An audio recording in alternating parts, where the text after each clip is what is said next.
SwayamPrabha. Digital India. Educated India.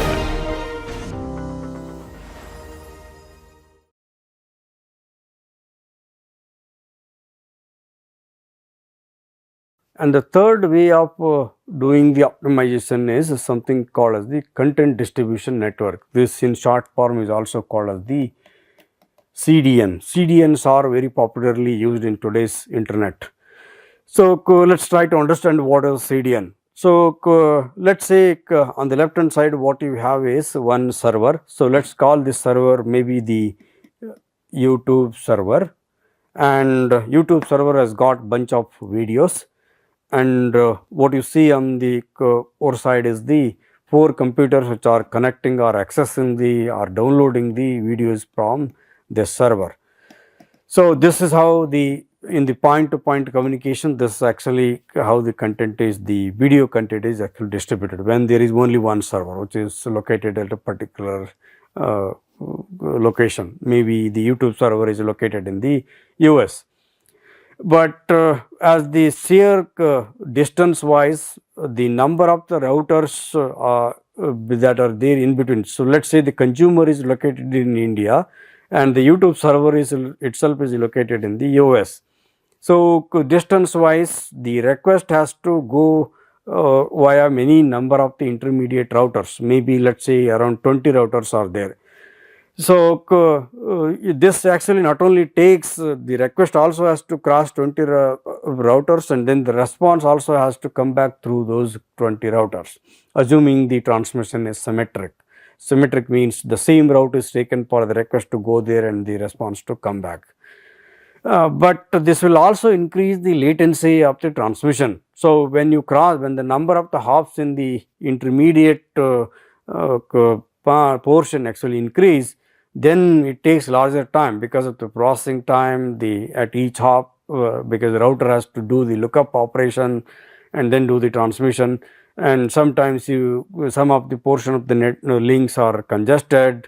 So, you will have packet drops. Many of the times you need to retransmit the same content from the same source to the one. So, all these things come into picture.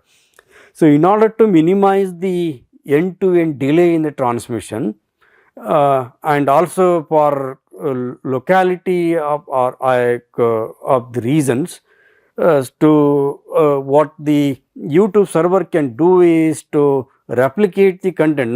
There is not necessarily one central server which is serving all the users which are across the globe. They can host a particular server in local region. For example, there might be a server which is sitting in India which is actually serving Indian customers, or there might be a similar server sitting in some other country like Sri Lanka which is serving the Sri Lankan customers. So, that are the applicated server. You might still have a central server and a central storage system, but that is actually giving content to all of these regional servers located in different geographies, and when the end users make the request, they are served by the local servers, not necessarily the central server. So, this is called the content delivery network, and this actually helps to improve or minimize the latency. The end to end from the time the request is originated from the end user, from the time to the time when the response actually arrives, that is, or when the content actually arrives at the end user, is actually reduced. And in addition to that, it also brings a notion of the fault tolerance. So, meaning if some of these other servers are not able to, they are down for some reason, the others can actually take the load.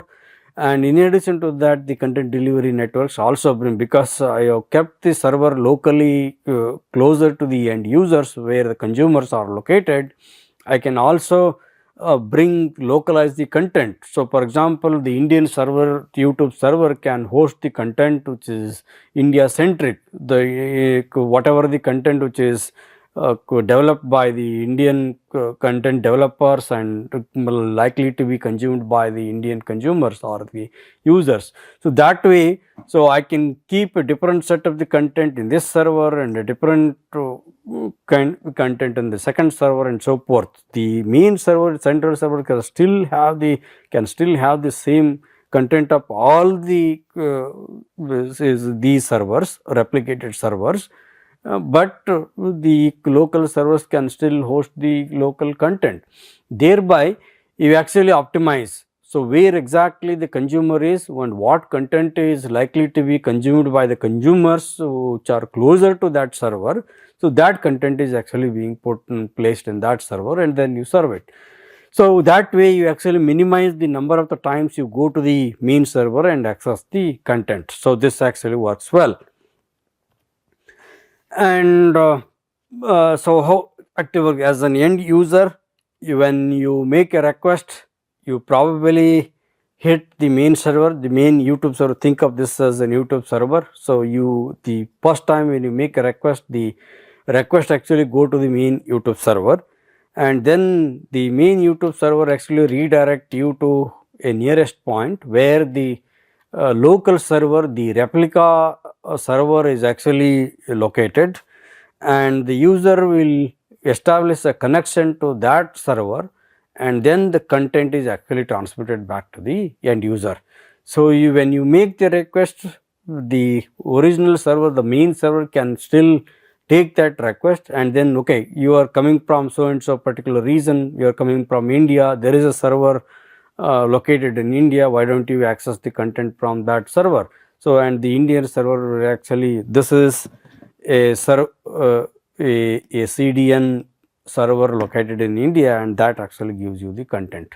So, this is how actually CDN will work. So, this minimizes the number of the hops because the server is located in India, and the number of the intermediate routers through which the request and response has to cross through is minimized. So, because it is local only, so instead of crossing the 20 hops, then you might do it within 2 or 3 hops, or at the max maybe 4 or 5 hops. You will be probably able to reach that server and then get the content. So, that is how the CDN networks actually work. So, this is another way of minimizing the transmission. We are still operating in the point to point using the point to point communication. This guy is still establishing a TCP connection to this server, and then over that TCP connection the content is actually being transmitted. But all that it is doing is it is actually minimizing the number of the hops that gets through which the content is actually flowing through. And another thing that you can do is you can tell, instead of main routers, main server in this case redirecting you to a server which is closest to the consumer, when the user makes a request, let us say I open my web browser and then type xyz.com, there is a DNS query that gets generated to resolve the IP address corresponding to this domain. The DNS server itself can notice the source IP address from where the DNS request is coming from, and based on that it can decide to give the IP address of that server which is physically closer to the end user. So, now the job of locating the server is outsourced to, or finding a closest server is outsourced to the DNS server rather than to the main content provider server itself. So, that is another way with which you can actually optimize the content distribution in the network. So, likewise every request is served by probably a unique server. You have a pool of the servers, and then out of them one of them which is physically closer to the end user, or which is actually lightly loaded at this point of time, will be chosen, and through that you actually do the transmission to the end user. And in addition to that, sometimes the particularly the telecom companies also do an estimate of what is the content which is the popular currently in the network, which is actually, let us say there is a cricket match that is going on today, or the match has ended and there is a particular portion of that event game which is actually very exciting, and somebody has hit 6 sixes in an over, or somebody has taken an hat trick, 3 wickets in 3 balls, and that clippings of those videos can become quite popular. Or some other time some event is happening. So, for example, something prime minister is visiting a particular city, and then video clippings of the prime minister's speech might go viral, and lot of people might be interested in watching that. So, in order to minimize the more popular the content, the for the network service providers are also, it becomes very problematic. They need to transmit the same content several times over their network. So, for example, if BSNL or Bharti Airtel is there, so their networks over their links and their routers, the same content is actually being transmitted repeatedly. So, what these people, particularly if they are operating the mobile towers and the last mile connectivity, so the end users might be connected to a mobile tower.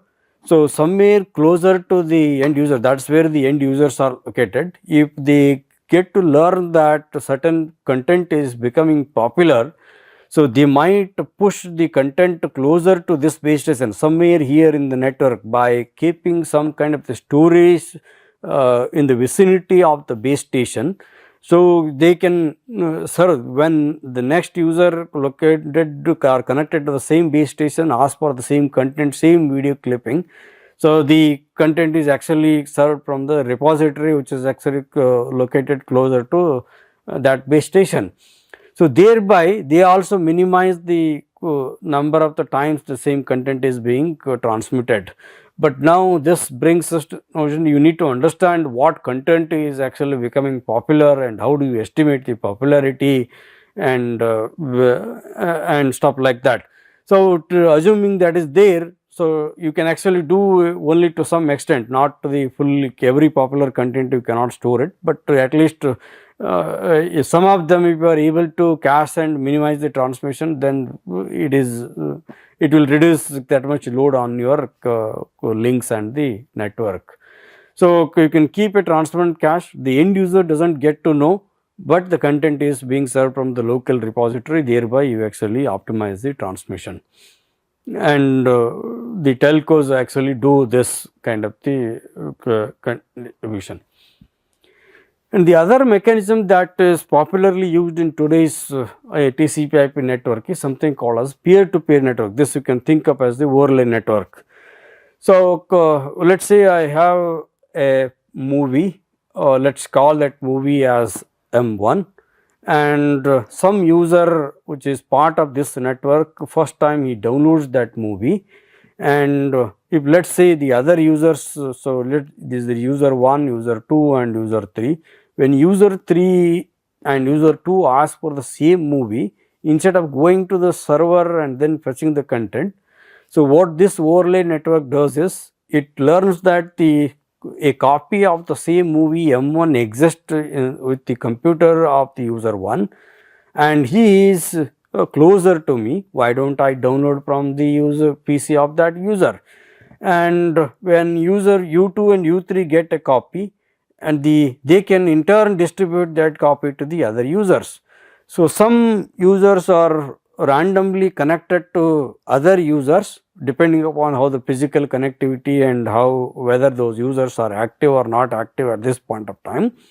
There is a structure, there is a connectivity that is existing among the users of this network, and they actually exchange, they pass on that file, which movie from one user to the another user. There are a bunch of such peer-to-peer examples of peer-to-peer networks. So, for example, DC++ is one popular application. There is something called as the eDonkey and the BitTorrent are all examples of such peer-to-peer networks. So, basically from one user computer to another user computer, they are actually transmitting the content. So, even if one or two users are not active this time or they leave the network, this overlay structure or peer-to-peer network knows how to regroup and then maintain the connectivity among the people who are left over in this network and then do the distribution among themselves. So, this also reduces the burden on the main server. So, if the movie M1 is kept somewhere in central server, like the example that we took, maybe the YouTube server, then that server within, even if you use the CDN servers as well, replicas as well, so only a handful number of the servers are actually responsible for doing the transmission. But unlike that, what is happening here is everyone is acting as a server and everyone is also acting as a consumer. So if I want some content, I can ask my neighbor. If they don't have, they can also point out to their neighbors, and then okay, I don't have it, no, this guy, why don't you download from this guy? So they can coordinate among themselves and then bring the content to the required place, or the required user can access from one of the nearest point, whatever, whoever is active at this point of time. So this is also a notion of another way of bringing the content closer to the user without actually going to the main server. There is something called as a public subscribe model for the distribution.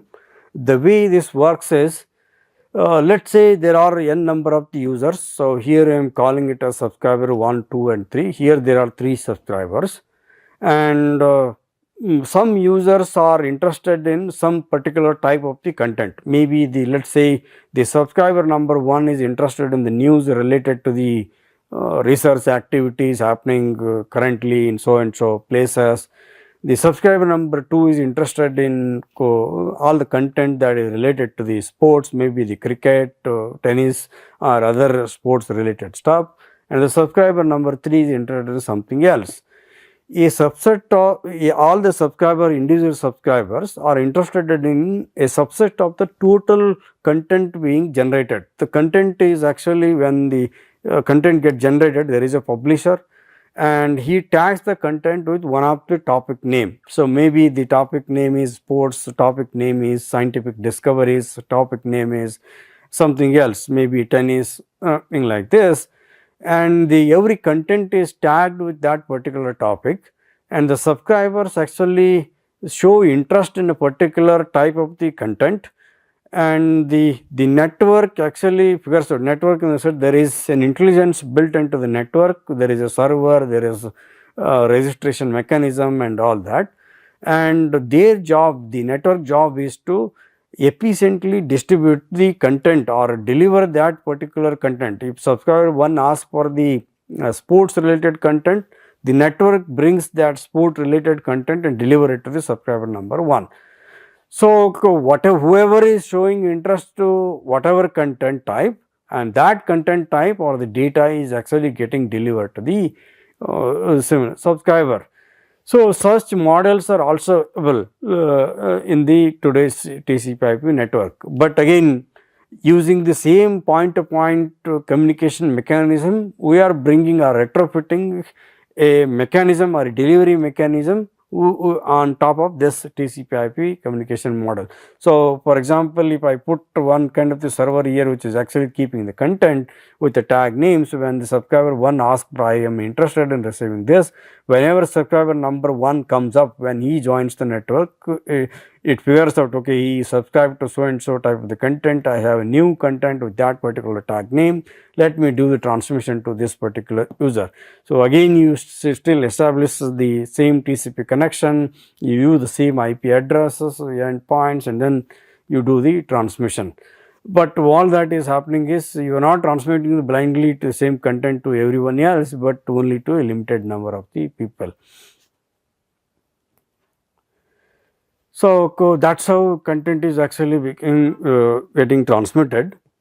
But what exactly the users are looking for when I am saying that you are actually bringing content closer to the end user, you are actually putting some alternative servers, the replicas, I am caching the content, what all of these are actually doing. Some of them are transparent to the end users. So what user is interested in is, he wants a particular image to be downloaded, whether that image is coming to his computer or not, whether he is able to see that image or not. He is interested in a particular video clip, whether that video clip is coming to his computer or not. He is interested in reading a new page or the page of news page of a particular web server, whether that is actually coming to his computer or not, whether he is able to read that or access that web page or not. He is interested in some audio communication, whether that audio is reaching to him or not. So user really doesn't care where the server is and who is actually serving that content. I'm not at all, when I'm reading or watching a video clip of the particular sports event, some 2 minutes video content, I'm not at all interested in whether a guy who is sitting next to me on the left hand side gives me that video, or the guy who is actually sitting right to me and he is giving that content, or it is coming from 1,000 miles away, someone who is 1,000 miles away. All that I am interested is in getting the content, what I am interested to watch at this point of time. So using the point to point communication, as we said, this if the guy who is actually having the content to which I am interested in 1,000 miles away, and if my neighbors are also interested in the same content, because of the point to point communication, this actually becoming inefficient transmission. So can we bring some kind of the efficiency in the transmission? Although we did discuss some of the mechanisms which are retrofitted into the TCP/IP model of the current connectivity, but they are having certain issues. So the security is an issue, the availability of the content. So for example, if the server which is a single server which is sitting at one place in the network, if that server is down for some reason, one or the reasons, all the users which are dependent, who are interested in the same content, will not be able to access. There is a single point of failure. Of course, you can bring the fault tolerance by replicating the content, keeping multiple servers and all that. But can we do that on a larger scale?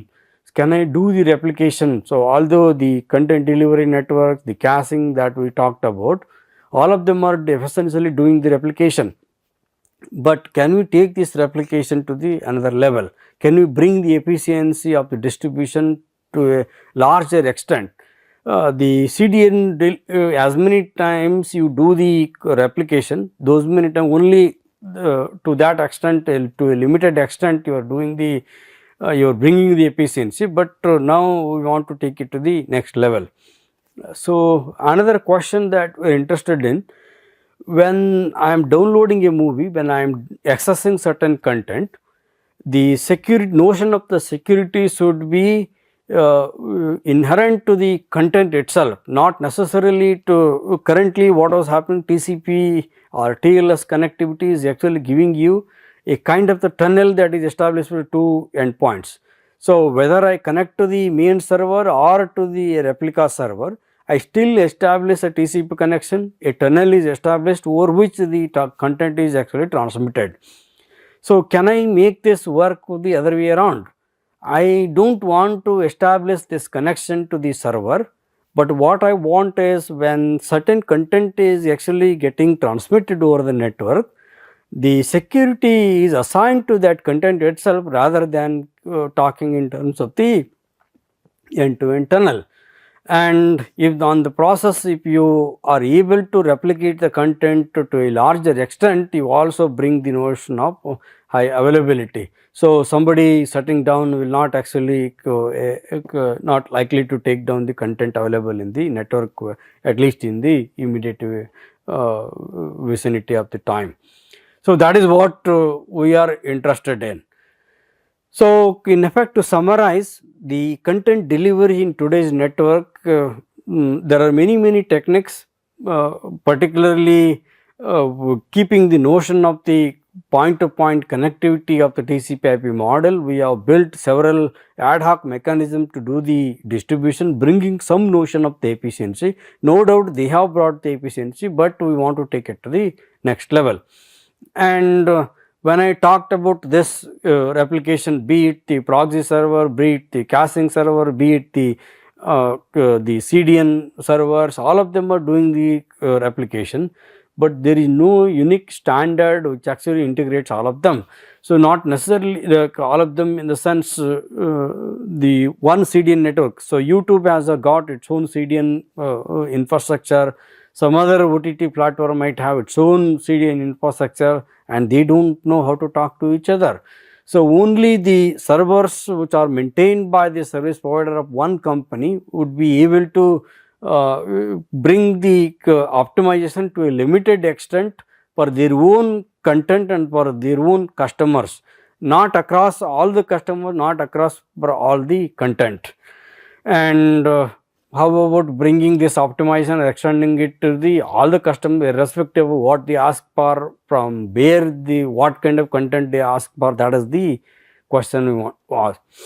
And these operations, many of them, as I said, are controlled by their own service providers. They are not able to talk to each other. And even if you maintain the local replica of the content, whether it caching or the CDN, keeping the content in the CDN servers, the data consistency issues might pop up.